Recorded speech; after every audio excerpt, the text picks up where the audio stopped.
The Thailand Resignaling project. The job? To provide a colour light and power-operated signalling system for the State Railway Thailand. That's a fairly terse description of an immensely complex operation. An operation demanding many disciplines and areas of expertise. Let's make a roughly chronological list of what's involved and then look at the salient points in detail. Tendering. Contract signature. Initial design and design approval. For simplicity, we'll take them together. Material procurement.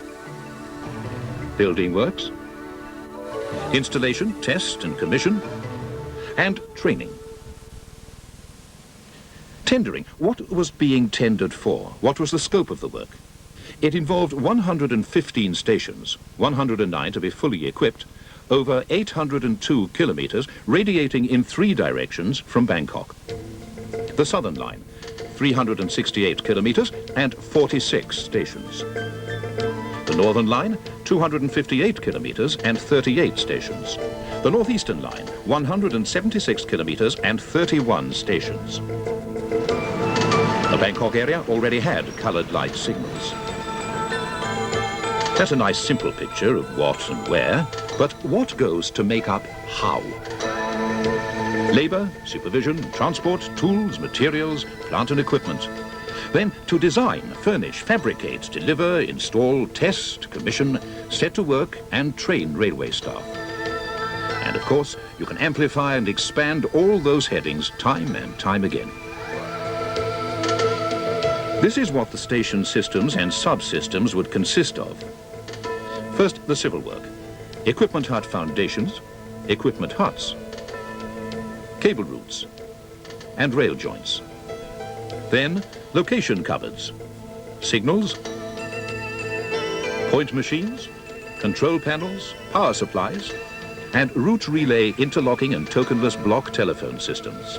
And when it's all there, test it. Also in the contract, to construct the project stores building and refurbish offices for the consultants and the S&T department's training facility.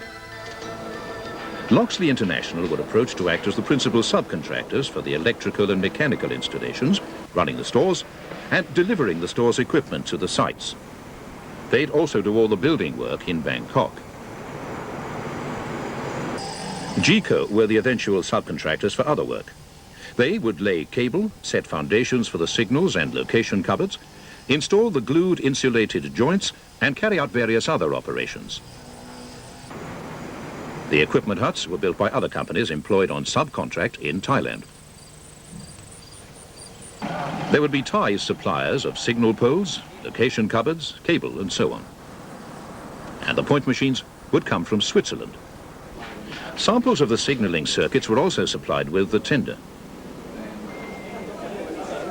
And so, to 11:19 a.m., January the 19th, 1989, said to be a good, lucky time to sign. The contract is between the Royal State Railway of Thailand, RSR or SRT, and GEC General Signal, as GEC Alstom Signalling was known then. The project is financed by a loan from the Japanese Economic Overseas Cooperation Fund to the Thai government. The consulting engineer is a joint venture of Japan Electrical Consulting Company Limited, Pacific Consultants International, and Thai Professional Engineering Consultants Company Limited. The venture is known as JPT. GEC Alstom Signalling, as the prime contractor, later signed agreements with subcontractors.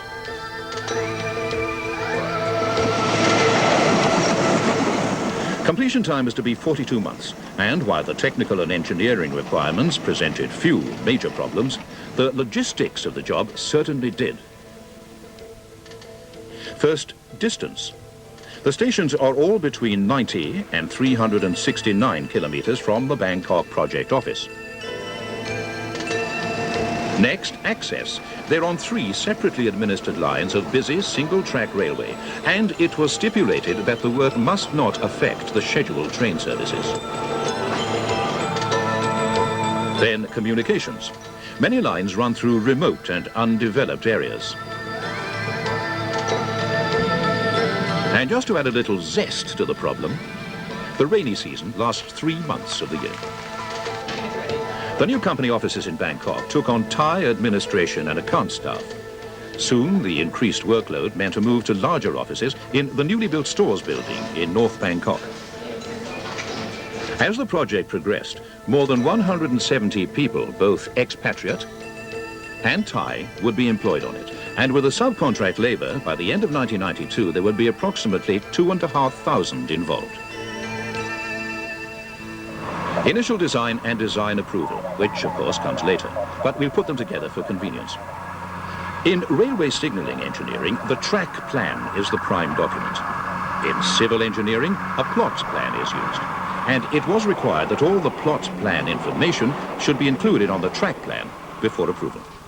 The civil information was combined with the track plan by a Thai draftsman employed by GEC Alstom Signalling. This comprehensive drawing, the detailed site layout plan, was approved by the consultants and then returned to the UK so that they could draw up the signalling design. There was some delay in drawing up the control tables, as although the ones for the earlier stations were fairly simple, it was necessary for the more complex functions of larger stations to be agreed before the format could be accepted for them all. These were prepared at the company's offices in Boreham Wood and sent to RSR in Thailand for approval. The control tables define the routes a train may take through a station, the function of each signal and point machine under any circumstances, and thus define the requirements of the relay circuits. At Boreham Wood, GEC Alstom Signalling draftsmen and engineers now began to put together the signalling design, the end product of the track plan, the detailed site layout plan and the control tables. This is a very, very great deal of paper. 25,000 sheets of drawings. In quadruplicate. That's 100,000 drawings. And that's without all the rejections, resubmittals and countless file copies. Now, the hardware. Firstly, signals.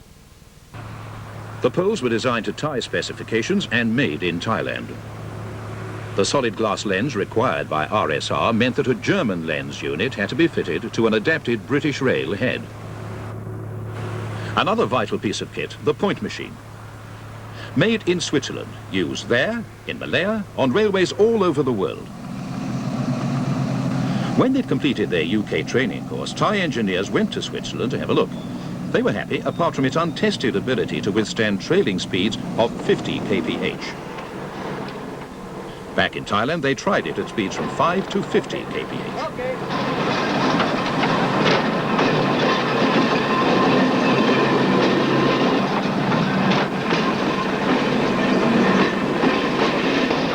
It passed. More than 500 were to be fitted. Each station has its own dedicated control console. They came from South Africa after the lifting of the UN embargo in 1990. Thai engineers, after completing their training at Boreham Wood, had been able to approve most components in advance. After fitting the early ones, one or two improvements were made. These early ones would be refurbished to the standard shown here. The other South African input, 109 power cubicles, one per station. A location cupboard, made in Thailand, one of around 1,000. A new design, it had to be double-skinned because of the tropical heat. The contract stipulated that as much material as possible should be Thai-produced. Also, that it should be of the same high quality as the rest of the industrialized world. GEC Alstom Signalling helped the Thai companies to reach the required quality control levels. Over 1.7 million meters of cable was manufactured in Thailand. More than 1,000 location cupboards. About 1,500 signal poles. 109 standby generators, imported but Thai assembled. And over 5,000 fish plates for rail joints. Relays, 36,000 of them. These control the safety of the railway and were supplied by GEC Alstom Signalling in the UK. Although already used by British Rail and rail networks worldwide, RSR required its own type approval. Again, this was done by RSR engineers following their UK training course. 24 of them came over to study the system at Boreham Wood on a 2-month course, staying in a specially rented house. Those 36,000 relays, they were just part of the huge transport operation controlled by GEC Alstom Signalling. Over 280 separate shipments, including 66 containers by sea freight. Then there were almost 180 air freight movements, and that was just from the UK. Other material was dispatched from Switzerland, the Netherlands, and France, South Africa, the USA, and Australia. So that gives us a broad idea of the initial design and the equipment procurement. Let's look now at the building works, the essential springboard for the project. Bang Sue, North Bangkok, the project stores. Loxley were to build and run this, and every single piece of equipment involved in the job passed through here. Loxley also renovated the supervision centre. That's the offices for the consultants, the director of signalling and telecommunications, and his deputy. All project meetings and monthly reviews take place here. It is, effectively, the brain centre of the operation. A project training facility was also set up at the RSR training school, another Loxley renovation job. This was the ultimate in model railways. 2 full stations are simulated with identical interlocking controls, as in the real thing. Train movements could be controlled between stations and on separate routes. A newly built equipment hut housed the interlocking. Maintenance staff can practice fault finding on the hardware and in the relay room. Now, some more pre-installation building. It was obvious that sub-depots for storage and accommodation were going to be needed, so temporary buildings were put up at strategic sites. As the project progressed, more were needed to store larger items, particularly cable. Some of them have been left as permanent structures. Lastly, the equipment huts, 1 per station and one of 3 designs depending on the station's complexity. Foundation design depended on the terrain. Some needed piling. Now, before installing all those elements, there has to be a very clear program of the sequence of work.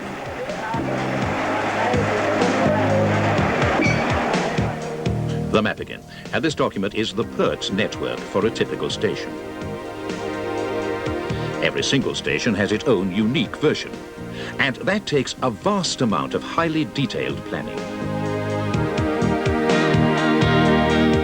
Each activity on the project is interrelated. No activity can start until all the necessary items are available and the correct authorities have given permission for the work to begin. Material deliveries have to be timed to meet the installation program. This all requires careful planning, and the Artemis system was used to define the critical activities and provide the visibility necessary to achieve the end result, the commissioning. On the Southern Line, there are 46 stations, most simple passing loops. Bigger stations, though, at Phetchaburi, Chu Am, Wangpong, Prechapurikan, and Chumpon.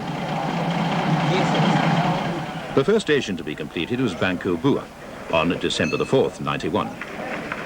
After approval here, Botakro was the next in line on April the 2nd, 92. By the end of 92, stations were being taken over at more than 1 a week. And the line was completed on March the 11th, 93. 2 weeks later, the first Northern Line station was completed. 38 stations, including 8 more complex ones. The largest, Nakhon Sawan, Paknampo, and Pitsanulok. The first station, Tak K, March the 26th, 93.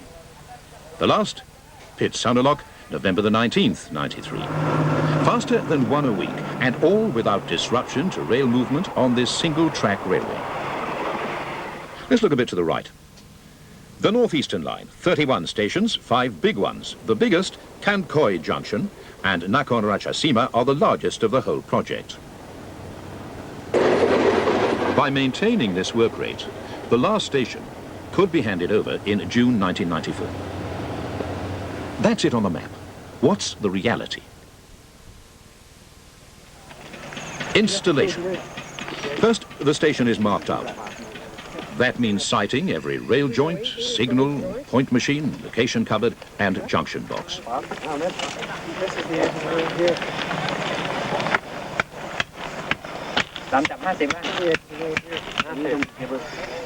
Depending on the station's complexity, installation takes between 8 and 14 weeks. One of GECO, the subcontractor's jobs, is to lay the cable. Trench digging can be a problem, especially where there's exposed rock, so alternative methods were found. Where the track crosses a bridge, a conduit carries the cable. Another GECO responsibility, providing concrete foundations for the signals and location cupboards.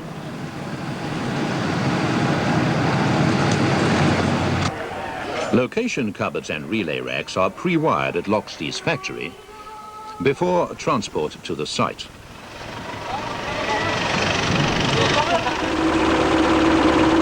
Here they are set on their foundations and the cables terminated.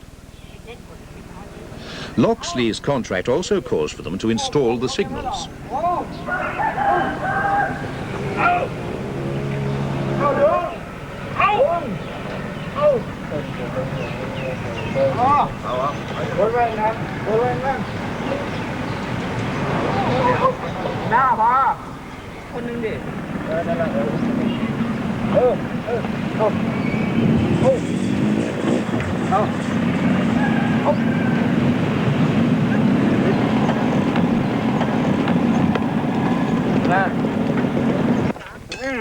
To divide the rail into track circuits, glued insulated joints are fitted. These either replace existing joints, or the continuously welded rail must be cut. Cutting a rail in constant use requires special procedures. British rail engineers gave advice and assistance, and the GEC Alstom signalling team developed the method which became routine throughout the contract. The precise cutting point is marked. The rail is drilled and cleaned before cutting.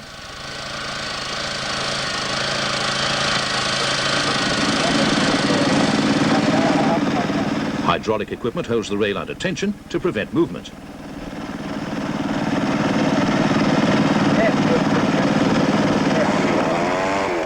A clean cut. A clean cut made even cleaner. A clean cut sandblasted to a perfect finish, even on 100-year-old rail. Now it's heated to 300 degrees Fahrenheit.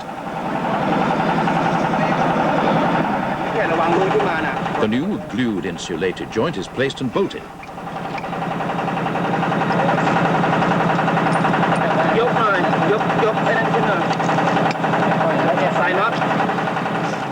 Now it has to be cooled at a carefully controlled rate to activate the glue. And all this has to be timed so as not to interrupt the scheduled rail traffic.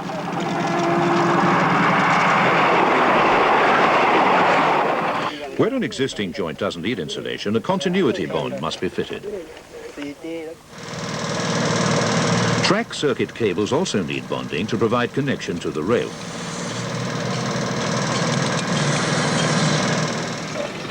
Now, what goes into an equipment hut?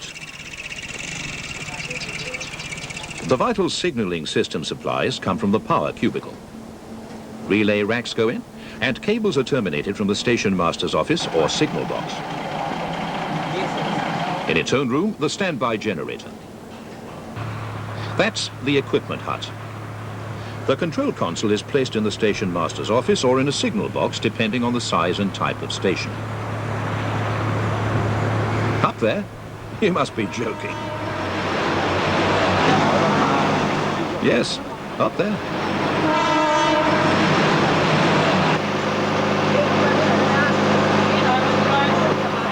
The new console now controls the point machines and the route setting. the job the semaphore signals used to do. Then it's easier, it's faster, and it's more efficient. But that old lever frame has to stay there until the very last moment when the new panel takes over. So, everything's in place. Next step, test it. They'll test and wire count at the relay racks in the pre-wiring factory. Continuity and insulation tests of all cables. They'll test and wire count of all trackside terminations. And the same in the equipment hut and signal box or station master's office. Functioning test for compliance with control tables. Does it do what they say it should? Finally, signal alignment and correct system operation. Are they okay? And does it all work? Next come the commissioning tests, run jointly by GEC Alstom Signalling and RSR. These rely on all previous tests being completed, so there's a check of the test documentation to date. Point machine installation. Physically, one of the toughest parts of the job. After removing the old ones, the track is prepared for the new machines to be installed.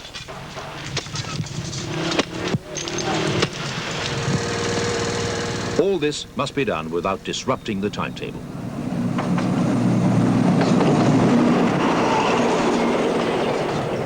While the point machines are being replaced, for 3 or 4 days there's no signalling available, so ticket working is used.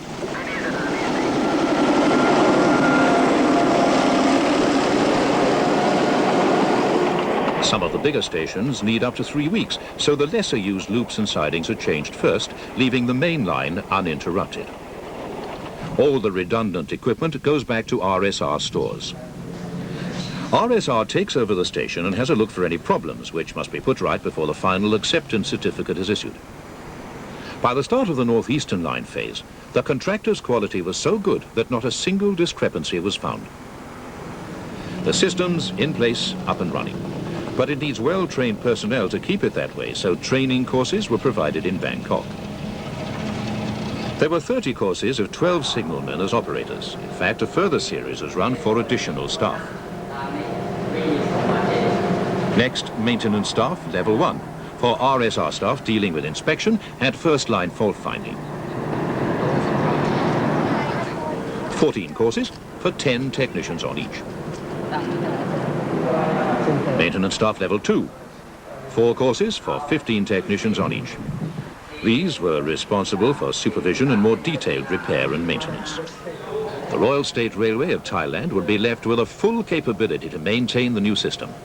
But there's one last item that's down to the contractor.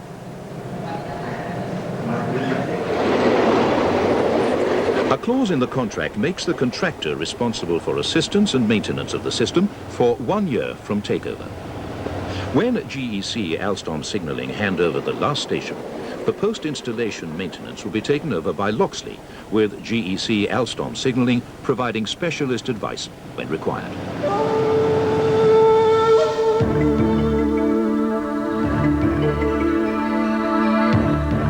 So, that's it. Contract fulfilled to the last detail. And the State Railway Thailand has a much improved and more efficient signalling system which could last another 30 years.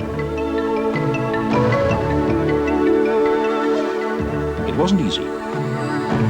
It took a long time. It was hard work. But at the end of the day, it was right.